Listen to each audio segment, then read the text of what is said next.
Assalamualaikum warahmatullahi wabarakatuh. Selamat datang di channel Rahmat Jatmiko, channelnya Sobat Kimia. Pada video kali ini, Pak Jatmiko akan membahas kenaikan titik didih atau delta TB. Delta ya, selisih ya.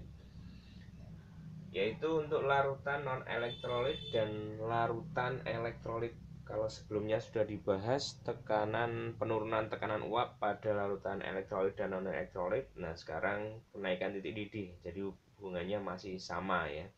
Hubungannya dengan partikel zat terlarut. Nah, sebelum kita lanjut, jangan lupa bagi kalian yang baru mampir, silahkan subscribe dulu channel Pak Jatmiko supaya kalian bisa menikmati video-video selanjutnya. Nah, untuk titik didih, definisi titik didih adalah suhu pada saat tekanan uap cairan sama dengan tekanan di permukaan. Ya, suhu pada saat tekanan uap cairan sama dengan tekanan di permukaan. Nah, kalau di sini ada gambar, anggaplah di sini ada air yang berada di bejana, kemudian dididihkan ya. Kalau sebelah kiri air saja, kalau sebelah kanan air plus gula atau larutan gula. Jadi air ini akan mendidih itu pada saat tekanan uap cairan itu sama dengan tekanan di permukaan. Oke ya. Jadi disebut dengan titik didih. Nah, air bisa menguap pada suhu di bawah 100 ya. Ingat pada video sebelumnya sudah kami bahas ya. Bisa, tetapi akan mendidih pada suhu berapa? 100 derajat Celcius. Nah, 100 derajat Celcius. Jika pada tekanan 760 mm Hg atau 1 atmosfer atau ATM. Artinya pada tekanan normal kita ya, tekanan normal pada tekanan 1 ATM. Namun ketika kita berada di gunung, di puncak gunung, misalkan kita camping ya atau hiking di gunung. Nah, ketika kita mendidihkan air atau merebus air, maka air akan mendidih pada suhu di bawah 100 ya. Jadi sekitar suhu 70 sampai 80 derajat Celcius akan sudah mendidih karena tekanannya tidak pada 760 mm Hg atau 1 atm. Oke ya, jadi ingat titik didih air 100 derajat Celcius, ingat ini adalah air murni. Oke ya, air murni 100 derajat Celcius jika pada tekanan 1 atm atau 1 atmosfer. Nah, ketika kita mendidihkan air itu, merebus air, kemudian akan terjadi gelembung-gelembung gas. Nah, itu sebenarnya adalah uap air ya. Jadi perubahan fase dari apa? Dari H2O yang berwujud liquid cair berubah menjadi H2O berwujud apa? Gas. Oke, itu makanya ada uap air. Nah, sekarang pertanyaannya adalah kalau di sini ada air yang dididihkan, kemudian ada larutan gula yang dididihkan, volume airnya kita anggap sama. Kemudian yang sebelah kanan ditambahkan gula yang sudah diaduk, maka kira-kira titik didih antara air dengan larutan gula tinggi mana? Titik didih air pelarut dengan titik didih larutan tinggi mana? Saya kasih waktu 5 detik.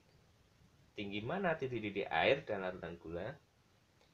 5, 4, 3, 2, 1. Benar. Jadi titik didih larutan gula itu lebih tinggi daripada air atau pelarut. Oke ya. Jadi kalau yang di sini, yang sebelah kiri, nah titik didih dari apa? Air atau pelarut kita simpulkan dengan TB pelarut. Oke ya, kita simpulkan dengan TB pelarut. Nah, titik didih dari air saja, anggaplah air murni, maka yang di sini adalah 100 derajat Celcius. Nah, sedangkan untuk larutan gula, titik didihnya adalah berada di atas 100 derajat Celcius.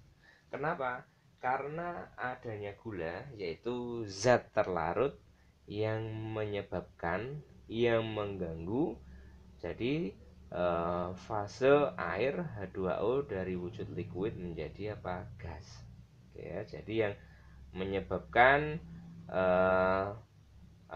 gangguan, jadi sebagai pengganggu. Jadi untuk zat terlarut itu sebagai pengganggu atau menyebabkan titik didihnya menjadi lebih tinggi daripada pelarut. Ya, jadi pelarut air, titik didih pelarut air lebih rendah daripada titik didih larutan. Kalau di sini saya simpulkan dengan TB larutan, ya. TB larutan. Oke. Nah, maka di sini judulnya adalah kenaikan titik didih. Kenaikan, bukan penurunan titik didih. Karena larutan titik didihnya lebih tinggi daripada air. Maka persamaannya di sini adalah delta TB sama dengan TB larutan min TB pelarut. Jadi kebalik ya. Kebalikan dari tekanan uap. Delta TB adalah TB larutan min TB pelarut. Kalau tekanan uapnya tinggi mana? Air murni. Kalau titik didihnya tinggi mana? Larutan. Karena di sini berhubungan dengan adanya zat terlarut. Oke, ya. Nah, untuk selanjutnya delta TB bisa kita hitung M dikali dengan KB. Nah, M dikali dengan KB. Ini berlaku untuk larutan non-elektrolit. Sedangkan delta TB sama dengan M kali KB kali I untuk larutan elektrolit. Nah, di sini ada dikali dengan I, yaitu faktor Van Hoff. M adalah molalitas. Nah, masih ingat di video sebelumnya sudah saya jelaskan molalitas. Kemudian KB adalah konstanta kenaikan titik didih molal. Jadi tiap pelarut memiliki nilai KB yang berbeda ya. Tiap pelarut memiliki nilai KB yang berbeda. Kalau misalkan untuk air nilai KB-nya adalah 0,52 derajat Celcius per molar, khusus untuk air. Nah, kalau untuk alkohol, etanol, metanol memiliki nilai KB yang berbeda-beda. Jadi untuk nilai KB bergantung pada jenis pelarutnya. Oke ya, berarti untuk delta TB M kali KB untuk non elektrolit, delta TB M kali KB kali I untuk larutan elektrolit. Jadi tinggal dikalikan dengan I. Kalau yang pada penurunan tekanan uap, I-nya dikalikan dengan apa?